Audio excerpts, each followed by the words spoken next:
7 secrets to high-paying niches. Hey you, I'm Sarah Turner. I'm a freelance medical copywriter and copywriting mentor, and I want to talk to you today about how to find that really wonderful high-paid niche. So let's just dig right in, shall we? So first things first, sometimes solopreneurs are difficult to work with. So I want to put that on your radar because oftentimes when people are first getting started, they love the idea of working with a solopreneur, because you can have a big impact on their business. Also, I think us with bleeding hearts tend to want to support the little guys, support the small businesses and the people really trying to make a difference in this world on their own or with a really small team.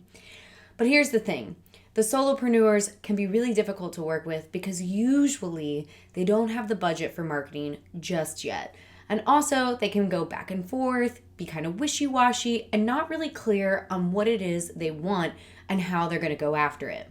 Now, this isn't always the case, so keep that in mind. There's a massive caveat there. That is not always the case. However, people who are generally at that point in their career are usually trying to bootstrap things. They're trying to do things on their own and they're trying to cut corners. So they're often not quite ready to build a team.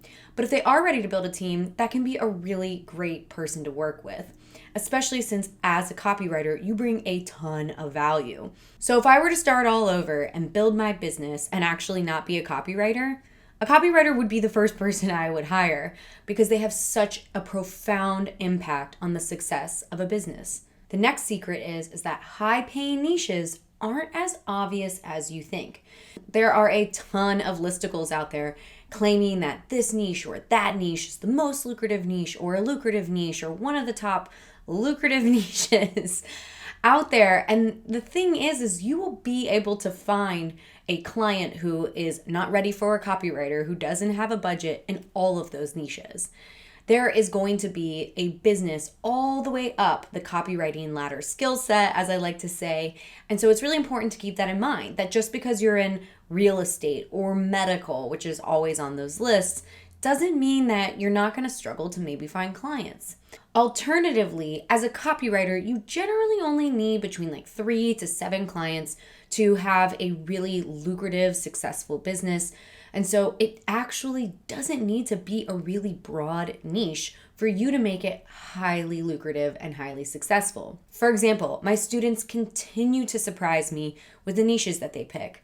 One of them writes in textiles like knitting and yarn and fabrics. I would have never even thought to pick that as a niche. A few more work in the adult industry. Again, not a niche I would have ever thought of. Super scandalous, I know. I really like to tell people you're going to be researching and writing and becoming an expert in this niche, so try to pick something that you're super passionate about, but also make sure there are actually products and services in that industry because obviously you need those things to be a copywriter for those businesses.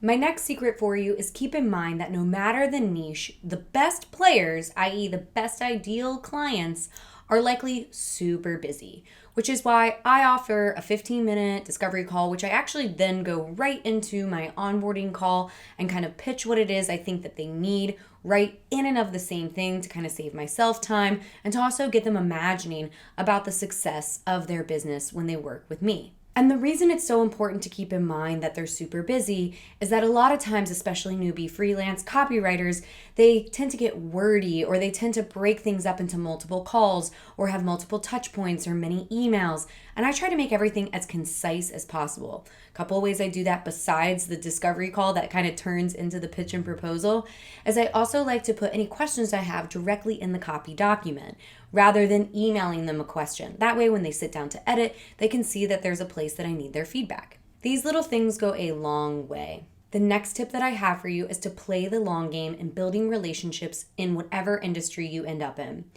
Listen, it is going to be so powerful for you to continue building relationships because ultimately they're going to start recommending you. Then you won't have to do as much client acquisition and everything's going to get so much better. Not to mention, it's really nice to establish relationships based in integrity because that's how you're going to grow your reputation. Now, copywriters are often surprised at how quickly their reputation grows. In fact, in a lot of niches, you can establish yourself as an industry expert in as little as a year. So play the long game. Build good relationships with clients, be a pleasure to work with, work to be better at your craft, all along the way, and it will pay off. The next secret is that you gotta remember that moderate retainers can evolve into bigger paying projects. And what I mean by that is every single client you work with, as you grow in your skill set and as you cultivate a stronger relationship, can be somebody who becomes a bigger, more higher paying client. So don't lose those guys or forget them when you start to scale up your business or take on higher paying clients because maybe you raise your rates. Make sure you look at that person, you know their business, you guys have already worked together. Make sure you pitch a proposal to them that is going to wow them and make them want to continue working with them.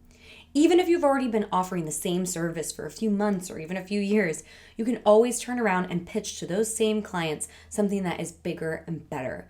And sometimes those are going to be the easiest high-paying clients that you've ever earned. The next secret for you is that if you feel like your niche doesn't have high-paying clients, ask yourself, am I aiming too low? This is a common mistake I see people make. They blame it on the niche itself and then they rewrite their website and they restructure their entire strategy, when in reality, they've just been aiming far too low. If you're going after people who don't have websites or who are not obviously investing in marketing, really it is time to reconsider your strategy. Go after the people who clearly value it. And even if it looks like they've got their shit together online, keep in mind you never know what's going on behind the scenes, so don't be afraid to reach out. I can't tell you the number of times I've reached out to somebody that was like, there's no way they need my help, they are crushing it. And they said something to me like, oh my gosh, thank you, I've been writing my own copy, my sister's been writing the copy, or a copywriter just left. So don't make assumptions and aim higher. And then the final secret I have for you is keep in mind that if you are pitching to the right people, almost any niche is a profitable niche. Seriously. As long as there is an industry that is selling products or services, you can make it a profitable niche. All you have to do is make sure that you're pitching to just the right people. And keep in mind, every single niche has both high-paying, ideal clients and low-paying ones who aren't quite ready for a copywriter yet. It's not really as niche dependent as we've been led to believe. So I hope that helps. Go ahead and hit that thumbs up button if it did. And please don't forget to subscribe. And of course, I love hearing from you guys in the comments. It's how I get a lot of ideas for my next videos. So I'd love to hear from you. Let me know what you think.